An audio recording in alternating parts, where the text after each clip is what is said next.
Hi guys, welcome to my YouTube channel. So guys, आज हम बात करने वाले हैं कि आने वाले साल यानी कि नया साल 2026 के लिए बेस्ट इन्वेस्टमेंट प्लान क्या हो सकता है। तो गाइस, आज का इस वीडियो हमारा इसी टॉपिक पे है। इसमें हम बहुत कुछ सीखेंगे कि आने वाला जो साल है उसमें अगर हम इन्वेस्टमेंट का प्लान सोच रहे हैं तो उसमें किस फील्ड में हमें करना चाहिए, किस में हमें अच्छा प्रॉफिट मिलेगा। ये सारी चीज़ें आज हम सीखेंगे पूरी डिटेल से। तो वीडियो को आपको लास्ट तक देखना है जिससे कि आपको कोई भी स्टेप मिस ना हो, क्योंकि इसमें हम बहुत कुछ सीखने वाले हैं। और आपके मन में भी एक डाउट और होगा कि जो हम प्लान बताने वाले हैं क्या ये 2025 के लिए नहीं था कि 2026 के लिए है। नहीं, वो 2025 के लिए भी था, बट 2026 के लिए स्पेशल क्यों होने वाला है उसके बारे में भी बात आगे करेंगे। क्योंकि जिस प्लान के बारे में हम अभी पूरा डिस्कशन करेंगे, इस इन्वेस्टमेंट के बारे में बहुत कम लोग जिक्र करते हैं। पता सबको होता है लेकिन लोग उसके बारे में सोचते नहीं हैं कि ऐसा भी होता है, इस तरीके से भी हम इन्वेस्टमेंट कर सकते हैं। तो इस पे आज हम खुल के बात करेंगे और एक एक चीज़ें समझेंगे। तो चलिए इस टॉपिक पे डिस्कशन शुरू करते हैं। शुरू करने से पहले अगर आप हमारे चैनल पे नए हैं तो प्लीज़ चैनल को सब्सक्राइब जरूर करें। तो चलिए दोस्तों, वीडियो को शुरू करते हैं। तो दोस्तों, जो बेस्ट प्लान के बारे में आज हम बात करने वाले हैं वो हमारा प्लान है ग्लोबल ETF इन्वेस्टमेंट। आपने अभी तक जो भी इन्वेस्टमेंट करते आ रहे हैं SIP में, ETF में या सिल्वर में या किसी पर्टिकुलर स्टॉक में इन्वेस्ट कर रहे हैं, उससे हटकर ये ग्लोबल ETF क्या है, इसके बारे में आज हम आपको बताते हैं कि क्यों आपके लिए ये अच्छा प्लान हो सकता है इन्वेस्टमेंट के लिए। क्योंकि ग्लोबल ETF जो होता है, ग्लोबल ETF इंडियन फंड है जो US कंपनी में इन्वेस्ट करती है।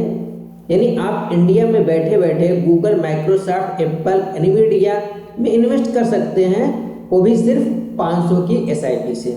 अब ऐसा मैं क्यों कह रहा हूँ, क्योंकि आप सब इस समय जानते हैं कि AI का दौर चल रहा है। AI के दौर में जितनी भी कंपनियां हैं वो सारी की सारी कंपनियां विदेशों की हैं। हमारे इंडिया की कोई भी कंपनी ऐसी नहीं है जो AI में काम करती होगी। तो अगर आप बाहर की कंपनियों में इन्वेस्ट करना चाहते हैं तो आप उन कंपनियों के स्टॉक हमारे इंडियन शेयर मार्केट में लिस्टेड नहीं है, तो आप उसमें इन्वेस्ट नहीं कर सकते हैं। तो अब अगर उन कंपनियों से आपको प्रॉफिट कमाना है तो आप कैसे कमाएंगे, क्योंकि AI इस समय इतने बूम पे चल रहा है कि आने वाले सालों में पूरा AI का कैप्चर होने वाला है।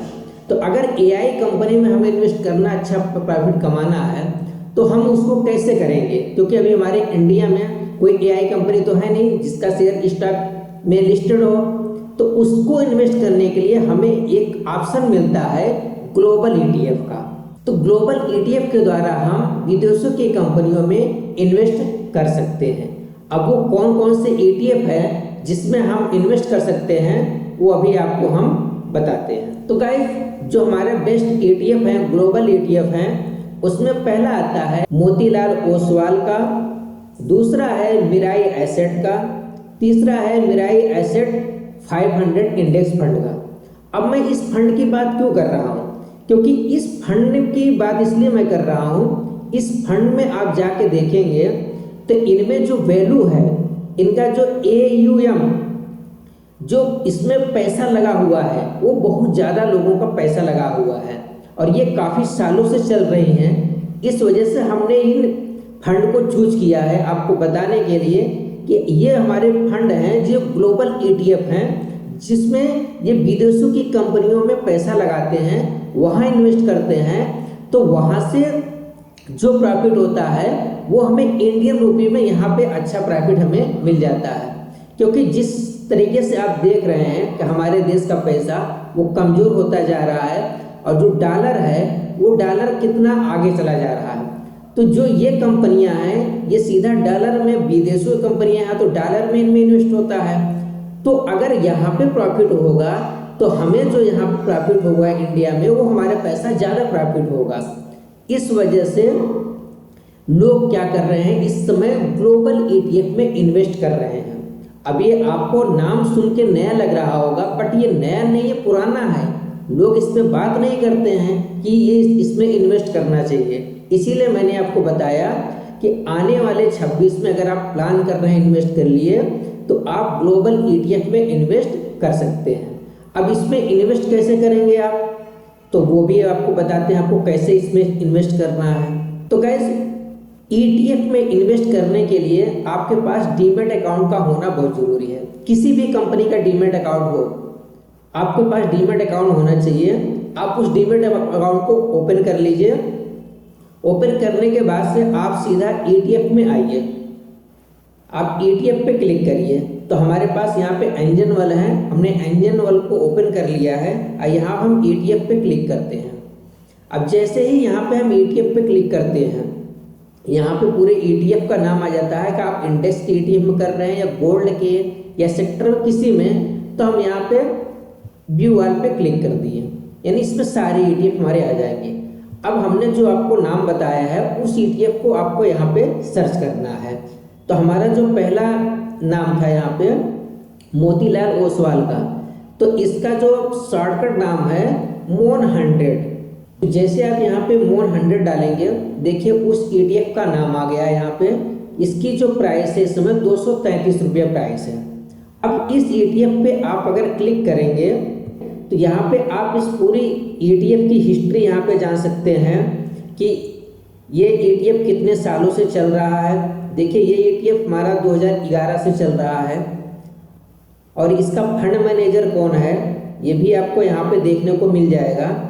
आप जैसे नीचे करेंगे तो यहाँ से आपको दिख जाएगा कि इसका एक्सपेंस रेशियो कितना है। ये सारी जानकारी आपको यहाँ से मिल जाएगी। आप सारी चीज़ें यहाँ से चेक कर सकते हैं कि ये इसका परफॉर्मेंस कैसा चल रहा है, ये कितना रिटर्न्स दिया है, ये सारी चीज़ें आप यहाँ से देख सकते हैं। अब अगर हम दूसरे ETF की बात करें जो हमने यहाँ पे बताया है मिराई एसेट का, उसको भी हम यहाँ पे चेक कर सकते हैं। देखिए जैसे मैंने उस ETF का नाम डाला यहाँ पे, उस ETF की भी लिस्ट यहाँ पे आ गई है। तो इस पे भी आप क्लिक करके इसकी पूरी हिस्ट्री चेक कर सकते हैं कि ये ETF कितने सालों से चल रहा है, इसका फंड मैनेजर क्या है, इसका एक्सपेंस रेशियो क्या है। ये सारी जानकारी आप यहाँ से कर सकते हैं और इसमें इन्वेस्ट कर सकते हैं। हाँ, एक चीज़ मैं आपको बताऊंगा, आप किसी भी ETF में जब भी आप इन्वेस्ट करें तो उस ETF का expense ratio and exit load ये दोनों जरूर देखें, क्योंकि ये जितना कम होगा जिस फंड का, उतना ही आपको कम टैक्स देना पड़ेगा। ये दो चीज़ें आपको जरूर चेक करनी है। अब हम बात करते हैं कि ये तो हमारा फर्स्ट चॉइस था कि आप ग्लोबल ETF में इन्वेस्ट कर सकते हैं। अगर आप दूसरा चॉइस लेके चलते हैं कि और किस में हमें इन्वेस्ट करना है, तो वो आपके लिए है गोल्ड ETF इन्वेस्टमेंट। यहाँ पे हमने गोल्ड ETF के कुछ नाम लिखे हैं। इन ETF फंड में लोगों ने बहुत पैसा लगाया है और काफ़ी सालों से ये काम कर रहे हैं। इनका एक्सपेंस रेशियो बहुत कम है, तो इस वजह से मैंने इनका यहाँ पे नाम लिया है। बाकी आप और भी सर्च करेंगे, बहुत सारे गोल्ड ETF हैं, आप वहाँ से भी उसमें देख सकते हैं कि किस में आपको इन्वेस्ट करना है। तो गाइस, अगर आप न्यू ईयर में अपने पैसों को इन्वेस्ट करने का सोच रहे हैं और एक अच्छा रिटर्न की उम्मीद करते हैं, तो आप ये ग्लोबल ETF एंड गोल्ड में इन्वेस्ट कर सकते हैं। अब गोल्ड में इन्वेस्ट कैसे करेंगे, गोल्ड के ETF में कैसे इन्वेस्ट करेंगे, इसी तरीके से जैसे आपने यहाँ पे ग्लोबल ETF का देखा, जैसे मैंने आपको प्रोसेस बताया, उसी तरीके से आप गोल्ड में भी इन्वेस्ट कर सकते हैं। अब जैसे यहाँ पे ETF पे आप क्लिक करेंगे, देखिए यहाँ पे लिख के आ जाता है गोल्ड, आप यहाँ गोल्ड पे क्लिक कर लीजिए। अब देखिए गोल्ड में इतने सारे फंड हैं, बहुत सारे फंड हैं। तो आप यहाँ से किसी भी फंड में जिसमें आपका विश्वास हो, जिसमें आप इन्वेस्ट करना चाहते हैं, उस फंड को यहाँ पे ओपन करके उसका एक्सपेंस रेशियो, एग्जिट लोड, उस फंड में कितना पैसा लगा है, ये सारी जानकारी आप यहाँ से देख सकते हैं। और देखने के बाद से आप डिसाइड कर सकते हैं कि आपको किस में इन्वेस्ट करना है। देखिए मैंने यहाँ पे गोल्ड बी का ओपन किया, देखिए इसका एक्सपेंस रेशियो 0.8% है। तो इस तरीके से आप हर ETF का पूरी हिस्ट्री चेक कर सकते हैं और इसके बाद से आप एक डिसाइड करके किसी भी ETF में आप इन्वेस्ट कर सकते हैं। इन्वेस्टिंग के लिए ETF आपके लिए बेस्ट ऑप्शन है, क्योंकि ETF जो होता है वो सीधा इंडेक्स को ट्रैक करता है जिसमें आपकी टॉप की कंपनियां रहती हैं। आई होप कि आपको ये चीज़ें समझ में आ गई कि अब अगर इन्वेस्टमेंट के लिए अगर आप सोच रहे हैं, इन्वेस्ट करना चाहते हैं, तो आप गोल्ड में या ग्लोबल ETF में इन्वेस्ट करके अपने पैसे को ग्रो कर सकते हैं। तो दोस्तों, वीडियो आपको कैसी लगी हमें कमेंट करके ज़रूर बताएं और वीडियो को लाइक करें। मिलते हैं नेक्स्ट वीडियो में, तब तक के लिए थैंक यू।